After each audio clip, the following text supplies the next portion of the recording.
कैलासा एक ऐसा देश जो अपने आप को पूरी तरह से हिंदू राष्ट्र घोषित कर चुका है। कैलासा अपने आप को हिंदू राष्ट्र कहता है, जिसके पास अपना खुद का नेशनल फ्लैग, अपना खुद का संस्कृत में लिखा हुआ नेशनल एंथम, अपना नेशनल एनिमल जो भगवान शिव का वाहन नंदी है, अपना खुद का रिजर्व बैंक और अपने खुद की डिपार्टमेंट्स भी हैं। क्या आपने कभी इस पूरी तरह से हिंदू कंट्री के बारे में सुना है, जिसे यूएन से मान्यता भी प्राप्त हो इनके अकॉर्डिंग? आइए जानते हैं story of first Hindu country, United nation of Kailasa के बारे में। यूनाइटेड नेशन ऑफ कैलासा और Republic of Kailasa south America के एक देश इक्वाडोर के समुद्र तट पर 18 आइलैंड्स के ग्रुप में से एक है, जिसे 2020 में नित्यानंद ने खरीद कर एक नया देश घोषित कर दिया, जिसका नाम उसने कैलासा रखा।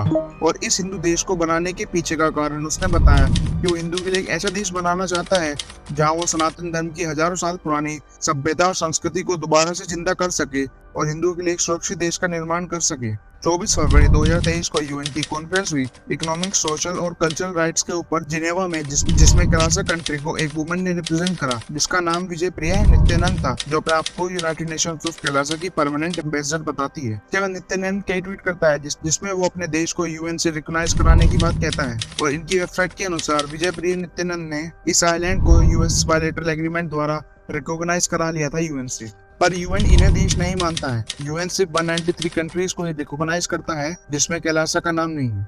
यूएन के अकॉर्डिंग किसी को भी देश बनने के लिए उसे अपनी टेरिटरी डिफाइन करनी होंगी, साथ ही उनके पास परमानेंट पॉपुलेशन होनी चाहिए और खुद की गवर्नमेंट होनी चाहिए, जो गवर्नमेंट दूसरी कंट्रीज के साथ इंटरेक्ट करने में कैपेबल हो। इनकी वेबसाइट www.kailasa.org के हिसाब से इनके पास अपना खुद का नेशनल फ्लैग, नेशनल एंथम, वो भी संस्कृत में, अपना खुद का कॉन्स्टिट्यूशन, अलग अलग डिपार्टमेंट्स जैसे department of commerce, department of education, department of health, department of housing जैसे कई डिपार्टमेंट हैं।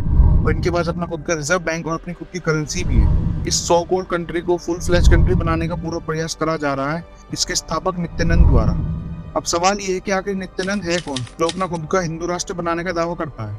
2018 से पहले नित्यानंद भारत में ही रहता था और अपने आप को धर्मगुरु के रूप में दिखाता था। 2010 में नित्यानंद की एक आपत्तिजनक वीडियो लीक होती है साउथ की एक एक्ट्रेस के साथ, जिसके बाद पहली बार इसके ऊपर सेक्सुअल हैरेसमेंट के आरोप लगते हैं।